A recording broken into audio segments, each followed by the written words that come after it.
Salut à tous, le journal du foot de ce lundi 24 mai. Bravo au LOSC, sacré champion de France pour la 4e fois de son histoire et 10 ans après le dernier sacre. Les Lillois ont été récompensés de leur formidable saison après un ultime succès à Angers 2-1.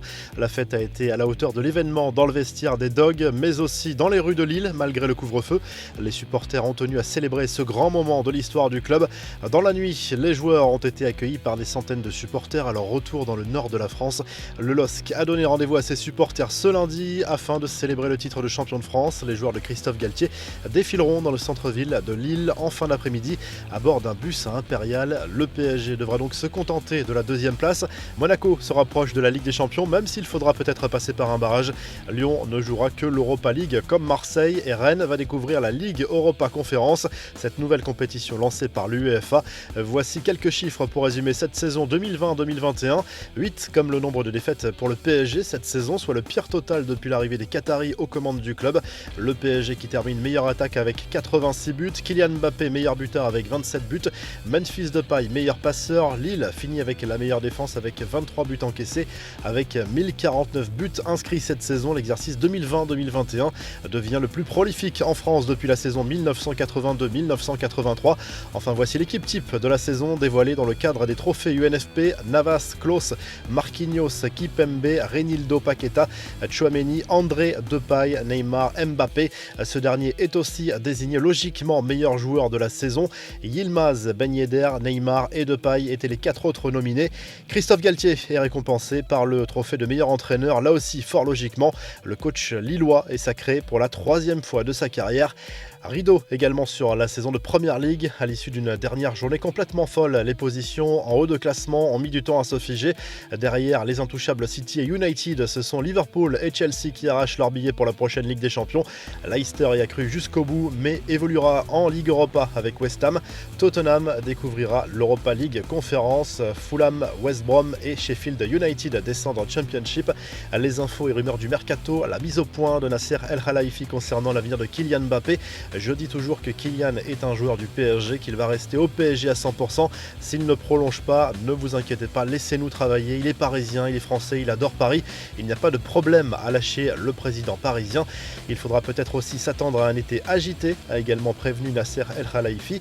Kylian Mbappé a lui aussi évoqué brièvement son avenir lors de la remise de son trophée de meilleur joueur de la saison. Tout le monde sait que j'ai une profonde attache pour ce club. Ce que je veux, c'est gagner, sentir que je suis dans un endroit où je peux vraiment gagner, qu'il y a un projet solide autour de moi, c'est le plus important. On discute avec le club, on va voir ce qu'il va se passer, à lâcher l'international français. Rudy Garcia lui a fait savoir qu'il quittait son poste d'entraîneur de l'OL. Le coach de 57 ans part sur un échec cuisant avec la 4e place des Gaunes qui ne disputeront pas la prochaine Ligue des Champions. Memphis Depay a également confirmé son départ de Lyon et tenu à adresser un message tout particulier aux supporters de l'OL. Le Barça pourrait être sa future destination comme pour Sergio Agüero. Sur la BBC, Pep Guardiola a quasiment confirmé que l'Argentin allait rejoindre le club catalan et Lionel Messi. Les infos en bref, les confidences de Didier Deschamps lors d'un entretien accordé à Téléfoot. Le sélectionneur des Bleus est revenu sur le retour de Karim Benzema en équipe de France et sur cette fameuse interview de l'attaquant madrilène à Marca dans laquelle le buteur insinuait que le sélectionneur avait cédé à la pression d'une partie raciste de la France. Depuis ce jour-là, je ne suis plus le même, je ne vois plus les choses de la même façon, tant mieux. Je me suis déconnecté de tout, mais ça a été très violent, les choses ont changé. Moi et certainement aussi du côté de Karim, a lâché Didier Deschamps.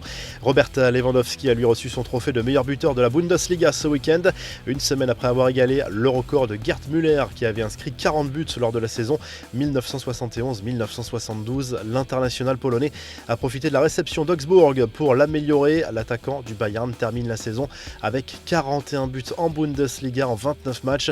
La séquence sympa du week-end, c'est cet échange entre Emmanuel Macron et Kylian Mbappé. Invité par les youtubeurs McFly et Carlito, le président de la République a fait croire que l'attaquant parisien allait rejoindre l'OM dans les prochaines semaines. Joint par téléphone dans la foulée, Mbappé a immédiatement démenti, bien sûr, dans un fou rire collectif. La revue de presse, le journal L'Équipe félicite le LOSC pour son titre de champion de France décroché dimanche soir lors de la 38e et dernière journée de Ligue 1 grâce à un succès à Angers. Le club nordiste conclut une saison 2020-2021 inoubliable par un trophée amplement mérité. Une fois n'est pas coutume, on vous laisse découvrir aussi la une du journal régional La Voix du Nord qui salue les joueurs de Christophe Galtier pour ce titre de champion de France. Le quotidien évoque aussi la fête de la nuit dernière dans les rues de Lille. En Espagne, Marca revient sur les festivités et la remise du trophée de champion aux joueurs de l'Atlético Madrid au Metropolitano. Luis Suarez a confirmé qu'il allait rester chez les Colchoneros la saison prochaine. Et en Italie, la Gazette dello Sport revient sur la dernière journée de Serie A disputée dimanche soir. Le grand perdant de la soirée est le Napoli qui ne jouera pas la Ligue des Champions après avoir été accroché par l'Hellas Vérone. Le départ de Gennaro Gattuso est désormais officiel et l'AC Milan et la Juve joueront bien la C1 la saison prochaine. On vous laisse comme chaque lundi avec le classement des meilleurs buteurs dans les grands championnats européens et à très vite pour un nouveau journal du foot.